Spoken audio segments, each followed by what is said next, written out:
Devil's Workshop number 19. My name is Freeman Michaels, and my goal is no longer the complete and total freedom of every human being on the planet.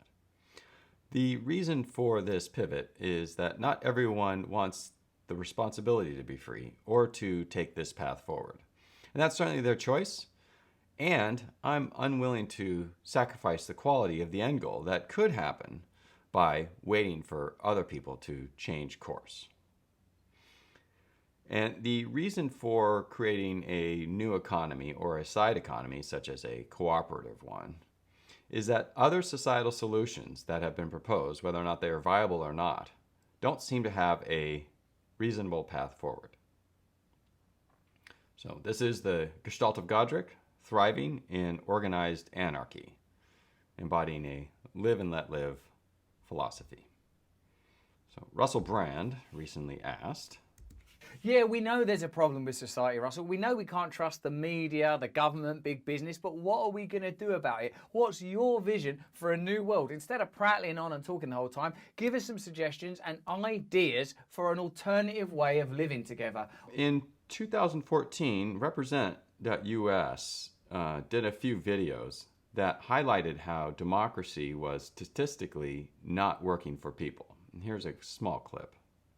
We need to bring conservatives and progressives together and get organized. We're in good shape there, though, because everyone already agrees we need to fix our corrupt system. So their solution relies on progressives and conservatives getting together because they agree that the system is corrupt. So we kind of know how that one turned out. This is 6 years later, and people seem to be even more divided. So there was also Venus Project.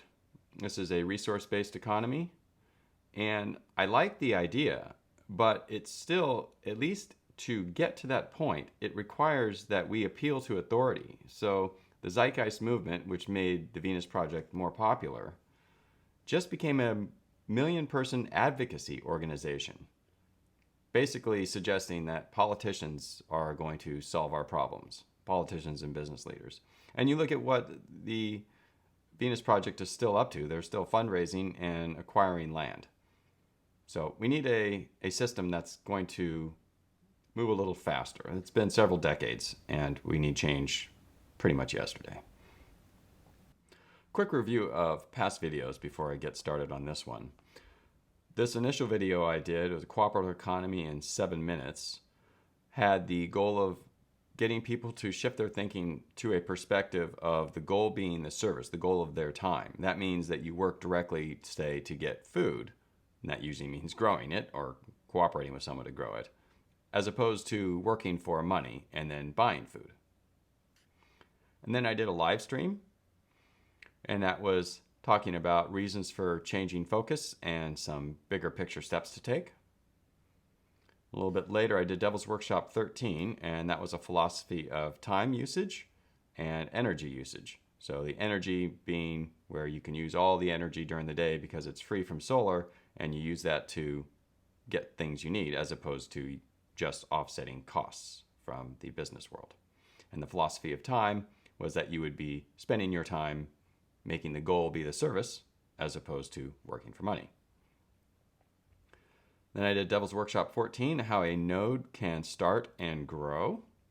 And this video is an extension of that right around the 21-minute mark when I made a reference to, it's like, okay, now you've got a few people, you can just scale the same concept up to a large city. And I kind of left out quite a few details on that. So this is how a cooperative economy could be structured. It doesn't have to be structured this way. It's just that it is one possible way. And one of the goals of this video is to show you how cooperation can scale up such that you can see your own path forward into joining or building a cooperative node. Any new societal model or economic model, in my opinion, has to have all of these. So the resource usage should reflect the desires of the community and not just a few at the top. In general, I think people want to interact with the larger global community, though it's not required, but certainly I don't want to completely retreat and pull away from everybody. There should be opportunity. It's called social mobility generally now, but I mean just not just business-wise. Like, human beings really should have the opportunity to live and thrive. The same societal model should be able to support small towns all the way up to large cities. And that same model should live in balance with the environment. I threw in art, science, sports, local security, because even though that would kind of be assumed under the reflects the desires of the community. Most people want these things, so the community will have them.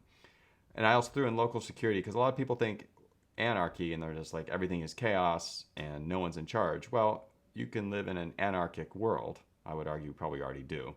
But you can live in an anarchic world and with a few people around you agree to have certain rules. So you can agree to have your own community police itself just to walk around and make sure everything's okay. In general, the societal model should facilitate living and thriving. A cooperative economy isn't a thing or a place, so I'll just give the words here. A cooperative economy, or organized anarchy, is a distributed network of people and processes resulting from mutual voluntary cooperation. Basically, that's whatever network or thing happens when people get together and do stuff. So you get a way of doing things and all of a sudden you're like, oh yeah, every time we get together, this is how we set up, this is how we clean up. A major difference is that in our societal model, we have contracts and that's enforced through authority. And in anarchy, there is no authority. So you need some sort of thing to keep people together. And that will be general agreements and the trust you have in other people, and any cooperative institution that gets created will come from a network score.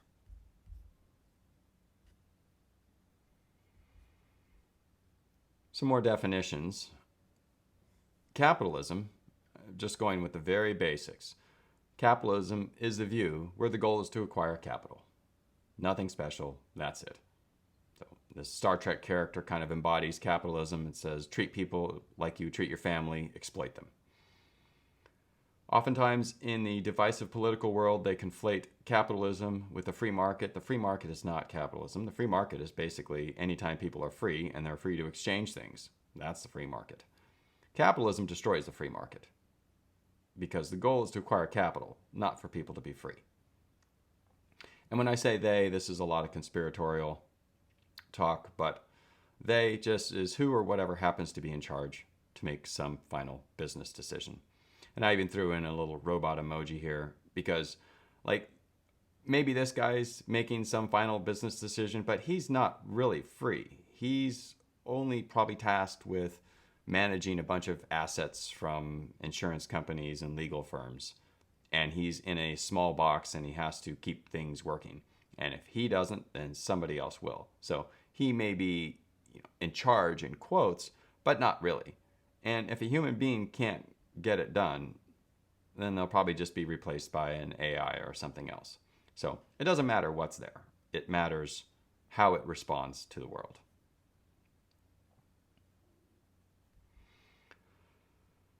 So to continue on and talk about how this would scale up, we'll have to make some unlikely assumptions for simplicity, and then we'll circle back and talk about how we can get around them. So I'm going to assume that land is accessible. It doesn't require 30 years of your life to own.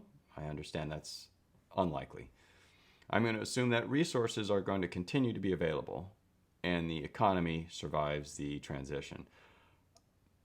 I don't know that all of those are true. We don't know what these guys, we don't know what they're going to do. We don't really know what their plans are, and we can't really know that. So as people move towards independence, you don't know what resources or what they are going to do to their economy as a response to you pulling away from them. These pictures are just a trailer park, could be anywhere, happens to be down the street from me. But you kind of look at how things are laid out, and it's not conducive to having people cooperate. It's conducive to people living independent lives and all having to go to work and rely on some other system. Their system, of course. Okay, that's all the intro I have, Jordan Peterson had an interesting talk with an anarchist real quick. One thing that the dominance, let's say, of the three major TV stations from, say, 1950 till 1995, there was the imposition of something like a coherent national narrative. There is a danger in fragmentation. Enough fragmentation, you get nothing but endless conflict as people try to work out how they're going to cooperate. So unity, however fragile that might be, or the degeneration into something like conflict. And that's not preferable to cooperation, all things considered. So the national narrative in this type of model would be the live and let live philosophy and cooperating based on network scores. Okay, diving in. The first step, maybe say you join a homestead or you start one. I'm calling these, you can call them a cooperative node. I called them mini dictatorships in a live stream, and I got a lot of pushback for that. But that's kind of really what it is. A dictatorship doesn't have to be a bad thing. It's just one person's in charge. If they own the land, well, they kind of are the dictator. But if you're in competition with a bunch of other dictators, you're not really going to go telling people what to do. You're just going to say generally what happens in your little plot of land. So this mini dictatorship may say we're going to grow food, and we're going to grow enough to feed ourselves here and have a monthly gathering. So you wouldn't join this little mini dictatorship if you were opposed to those general rules. And the expectation here is you do the necessary work for the common tasks. There may be more work in gardening, there may be less. It's just whatever is needed to get the job done. In general, the philosophy, since it's live and let live, you want to separate where you don't want to cooperate. So if people are growing food in a certain way, maybe they're adding a growth hormone that other people don't like, you would just grow two separate plots so that both people can get their needs met. There's no need to have one way. Unless of course the dictator said, no, we're only going to grow organic food here because that's the vibe. There's not going to be any contracts here. And with only 4 to 8 people, you don't really need much of like a network score or anything. It's kind of just the social pressure, seeing people face to face. You generally want to help out.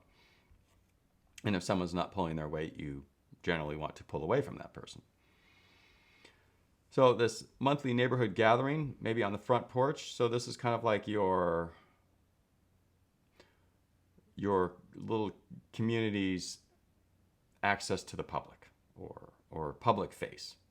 So you're only 4 to 8 people, you can only do so much, but once a month with the food that you grow and all the energy that you collect on your own without the need of any financial input, you offer smoothies. So it's not necessarily to the public, probably just going to be to your local area. It's a way to build community, you meet people. And then they're going to start wondering, like, why is this person giving away food? Most people charge for it. And then they start seeing what you're doing. Hopefully be curious. The goal is to produce these things without money. Now, I would caution against working for rent.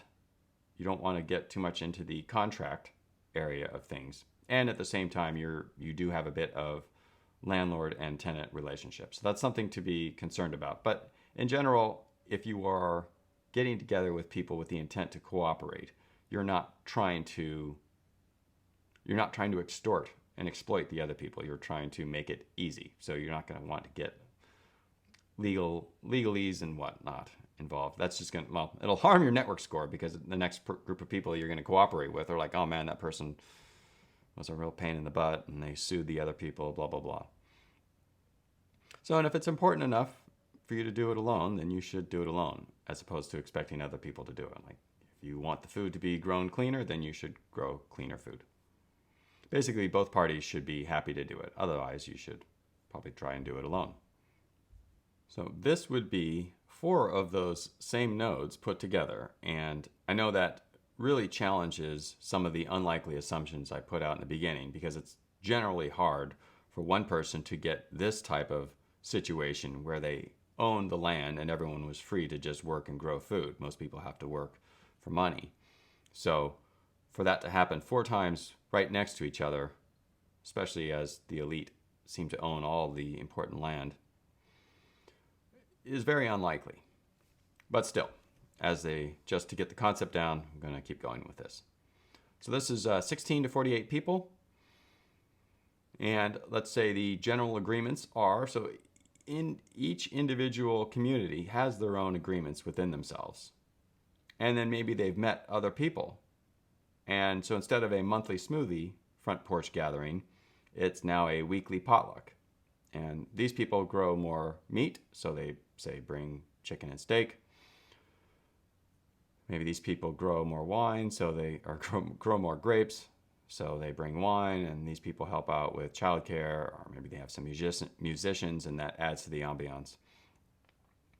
So all of that goes to create a free and more of a team or community building experience in this one area, in this one node, all through cooperation. And if you have something to offer, like this group is having the event, you don't want to say, hey, we can offer music when they actually need help cooking. And if you offer music, it's not like you get out of the responsibilities that this group says that they need. So you're really trying to cooperate with them as opposed to selling them. That's kind of like what we do in the business world. I'll get into that a little bit more later. But it's more of recognizing what needs they have and seeing if you can add to it or fill them. All right, scaling up. Now, this passes the 100-person mark. The 100-person mark is supposedly the magic number where an alpha can no longer control all the community. So anything under 100, almost any system works if you have a good alpha in charge. But over 100, you need a little more organization. And the larger scale cooperation, certainly at this level, doesn't have to be overly complicated, because these people may be having their own weekly gatherings and music and daycare, as well as these people and these people. So you would only reach out and cooperate if it makes it easier for all the people who are cooperating. And if not, you would just stick with your own. But if you're cooperating, like maybe because these people have enough room for housing, someone else, instead of buying a land for a mini dictatorship where you have people living there, you just have a farm. And then as long as you have a good network score with the people around you, you probably will because you're providing them with efficient way to grow food, then they'll provide you with a place to live. And if one person reneges on their deal, then that's going to harm your network score. Like, wow, everything was going on great. We all had food, didn't have any problems, and they just kicked me out. Or all of a sudden you just didn't give us any food. So it's the social pressure and the network score that keeps people in line as opposed to contracts. Now, if people start to, like maybe this person does a even bigger front porch, so it's nice to have this public face to your community, but maybe this mini dictatorship is just going to be a general purpose use area. So you have a upper deck where it's like maybe you have a view of a lot of things, and then lower floor has whatever else you would want, playgrounds and workshops and whatnot. With this many people, you could certainly have daily services as opposed to monthly or weekly. You could have automated laundry. The roads here wouldn't even necessarily have to be full-blown public. They could be as part of a community, which would then make the roads, I would say, safer. So you just walk around the road. The front porch may be more open because you're not worried about the random person coming from the public and just driving down your street. Kind of like a gated community, but gated homestead. Transportation around the community would be easy. You could probably even get some of the teenagers to do that with the golf cart. So all of a sudden now, instead of paying tons of money for food, fuel and cars, a lot of people in this community wouldn't even need to own that in order to, borrow a phrase from Klaus, to be happy. Like if you could get around your community for free, you'd basically be chauffeured around by teenagers in your community. Like they would love, kids would love to be the one person that gets to drive people around for a couple days. So you could easily own nothing and be happy. And if you wanted to own stuff and be unhappy, you could do that too. The important part is that tasks remain local, just as they were in the beginning. So you're really still operating on this capacity. It's just that the people in this group are voluntarily cooperating with other people outside their group to get better services. And maybe this group, instead of everything being an individual basis, like, hey, we are all agreeing to contribute X number of hours to our larger community because they provide us with transportation, automatic laundry in the front porch, and someone drives by with an electric car and they pick up our laundry for it and deliver it back, right? All for free because they are cooperating with the larger group. And people have the energy and the time and the will to do it.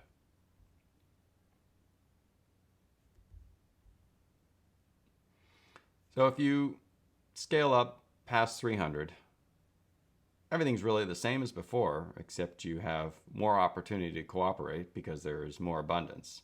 And you have more opportunity to specialize. So here, maybe you want one area be more family-oriented. And they would have a playground, or one area would be dogs or cats or however. Like the fact that land is artificially scarce makes it such that it's difficult to move next to the people you want to move next to. It's like you move where you can afford generally. But here, people all will have a solid network score as they've already built up a bunch of processes and whatnot. It would be easy to move around. And if you don't want to move to the dictatorship that has dogs or the dictatorship that has cats or kids or none of the above, then you are free to do that. And with all the free time and access to resources, you'd probably start to have organized sports and other official gatherings and whatnot.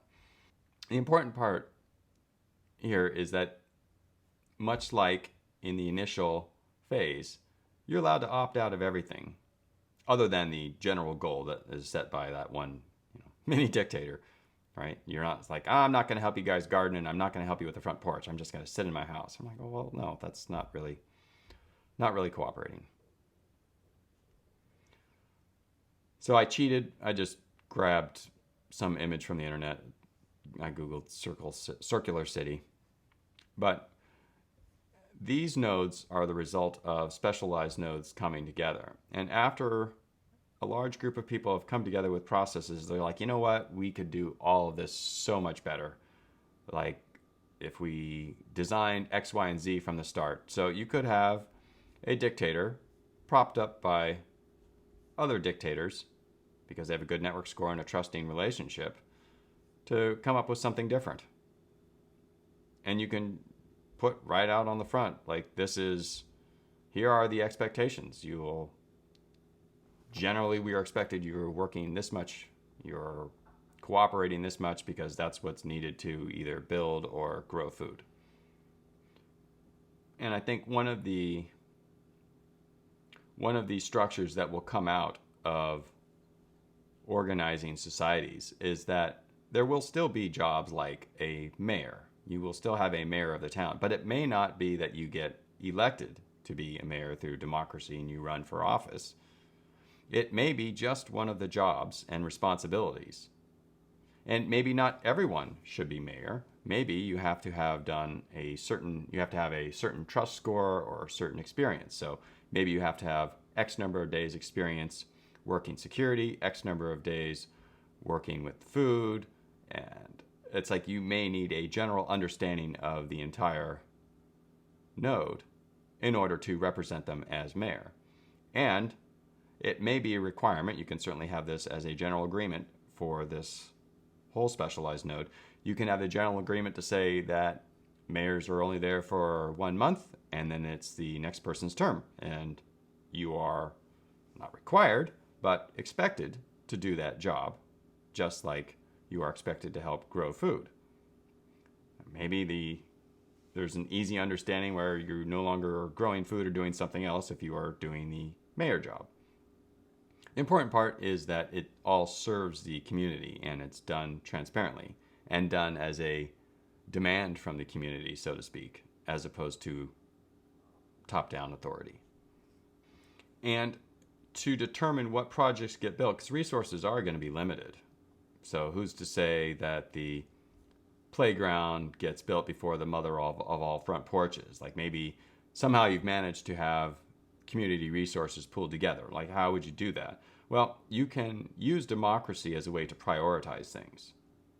And people are not going to get you're not always going to get what you want. But it's okay if you're like, well, I voted for the front porch to get done first and everyone else voted for the playground. Well, so what? It's like, you can't always get what you want. But that's okay, because eventually you're going to get it. Because the rest of the community is going to want it. They just wanted the playground first. So this dives into acquiring resources and large-scale projects, because there are no contracts. So there has to be a lot of trust. So you have these cooperative nodes, all these little guys, these are 4 each here,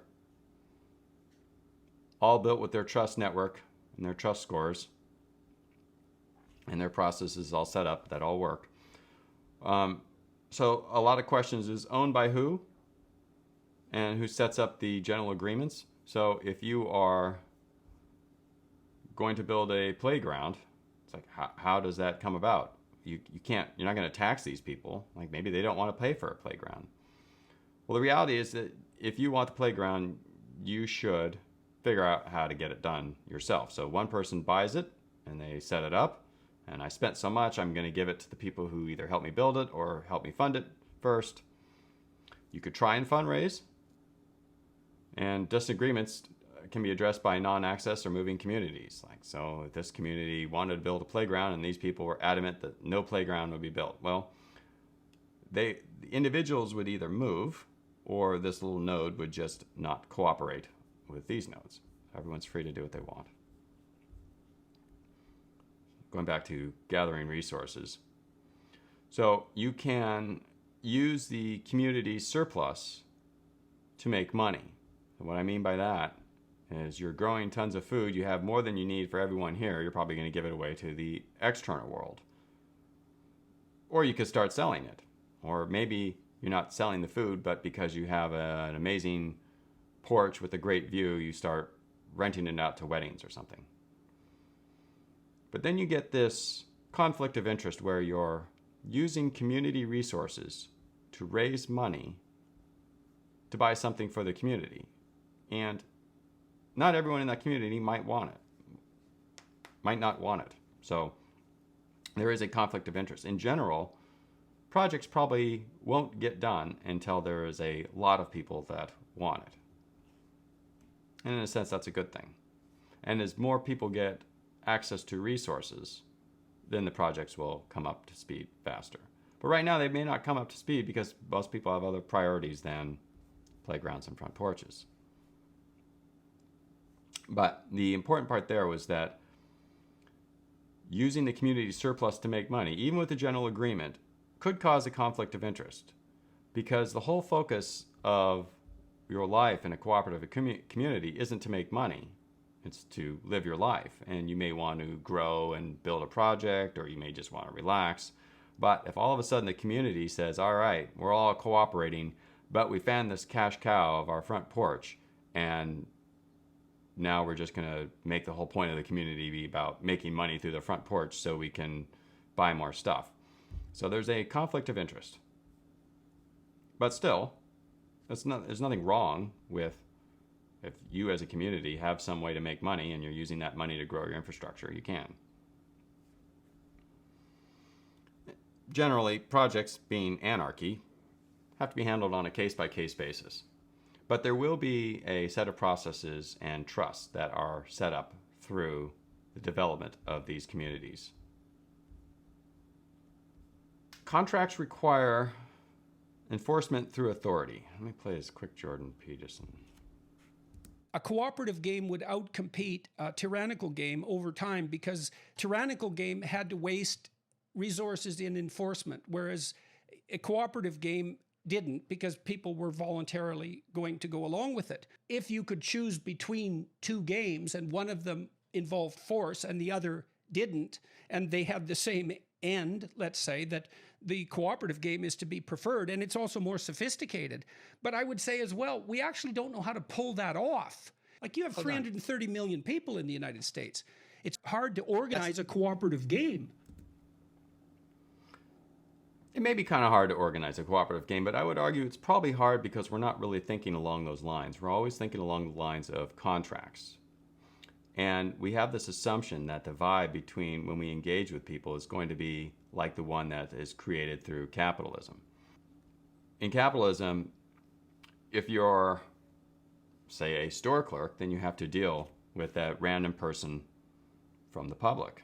Excuse me, sir, there's a young man in here. Excuse me, it's ma'am. So that's probably a performance art. I don't think that's real. But still, store clerks have to put up with pain-in-the-butt customers. And the same thing happens as an employee working for your employer. Here you go, shithead. Simple data entry. Yeah, you want me to enter this data? Are you questioning me? Don't question me. Here, you're not my brother, you're not my buddy, you're my employee. You're my employee. Got it? Are you serious? Am I serious? You're fired. It's like there is a power play over you. And the energy between the two aren't necessarily cooperative. And when Jordan Peterson was saying that there's a lot of overhead, it's like, just think about the patent lawyers and the patent courts and all the cars they have to drive to all these places to solve all these legal battles. Like Apple and Google and Samsung, I think, like sued each other because they copied icons on their phone. I'm like, and all of this comes at the taxpayer's expense. Like, all of this happens as a result of the system.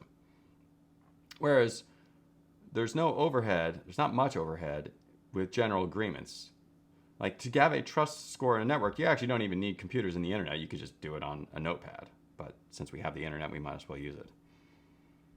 So the vibe for a cooperative economy or organized anarchy would be much more relaxed, optimistic, and feeling alive. Like back to when you were a kid and you were excited for life because you didn't feel trapped or limited. Here I have the general vibe being hanging out on the front porch, just relaxing. This is from the movie Friday. I'm not going to play that clip. But it is a much more relaxing way of being than always having to fight each other. Getting back to the title of video. So gestalt is when the result is greater than the sum of parts. And godrich is a character from the show True Blood. I don't necessarily recommend watching that show. Starting with gestalt, the result is greater than the sum of parts. So consider a scenario where allowing a person to use a multi-use facility, so like maybe this guy. So allowing a person to use a multi-use facility for free results in maybe some workshop that wouldn't normally be hosted actually happens. And that's generally because the cost structure is now favorable. Now that results in people making new connections and even benefiting from the ideas in the workshop itself. And those new correct connections and growth lead to perhaps an upgrade of the facility, which attracts more people, which could attract more events, and all starting from the fact that there was an opportunity as a result of abundance.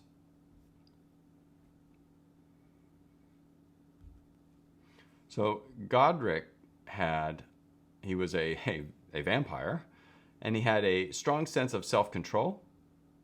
And after, I think it was a few hundred years, he realized his default life path was unfulfilling, and he outgrew it by adding compassion, i.e., respecting other people's boundaries. And he changed his life course. So I ask, what if this becomes the norm? Like, what does humanity do with it? What comes from the result of a new, healthy network of people? It's kind of hard to imagine what could be possible. Most people work to survive, looking to the next chance to relax for a moment, or maybe even a couple-week vacation they're looking forward to. But the foundation for a cooperative economy is that relaxation. Because you're relaxed with the abundance. And it's like the vibe would be someone who's on a permanent vacation. You still have responsibilities, but in terms of relaxation and handling life's responsibilities, because the main implicit worries of the default business world no longer apply. Going back to the unlikely assumptions. So yeah, land is inaccessible and it requires a lot of time to own. So what's one way around it? Well, you have to find someone with some land, find some cheaper land, cooperate with someone, figure it out. It's not fair. That's just the path forward. Resources are available and the economy survives transition. Look, we don't know what they are going to do. We don't even know what they want. We do know that they seem to want control over us. So we don't know how hard they're going to push back if we walk away from their mechanisms of control. There's no guarantee they're going to continue to sell us computers, continue to allow us to have access to their internet or their money. Their economy seems to be a bubble anyway, so who knows how long that's going to survive. But still, it's the path forward. So you get resources where you can.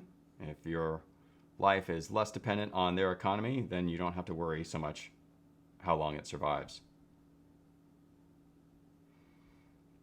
And I've mentioned on the internet a few times that I think capitalism is the most toxic idea ever to plague humanity. And I don't say that flippantly. Like, think about all of the time spent working. And think about the opportunity lost because people are just on their hamster wheel. Think about the mental prisons to discourage people from thinking and speaking freely.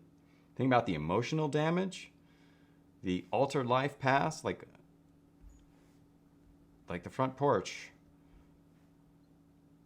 You host an event and it changed a bunch of other people's lives, and all of a sudden now they did something different, all because this one front porch was free. Like, all those opportunities are lost. With a cooperative economy, there's going to be a generation of kids thinking about cooperation and growth as a default model. As opposed to now, what do you want to be when you grow up? It's like, oh, I want to be a lawyer or a doctor. It's like, and there's nothing wrong with wanting to represent people or wanting to heal people. But is that really where you want to spend your entire life? Your entire focus?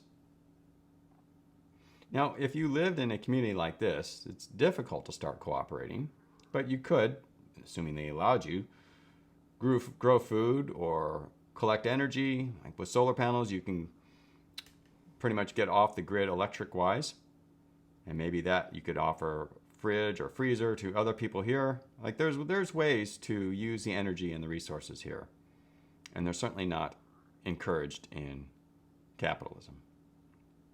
Greetings, Professor Falcon. A strange game. The only winning move is not to play. Devil's Workshop 19.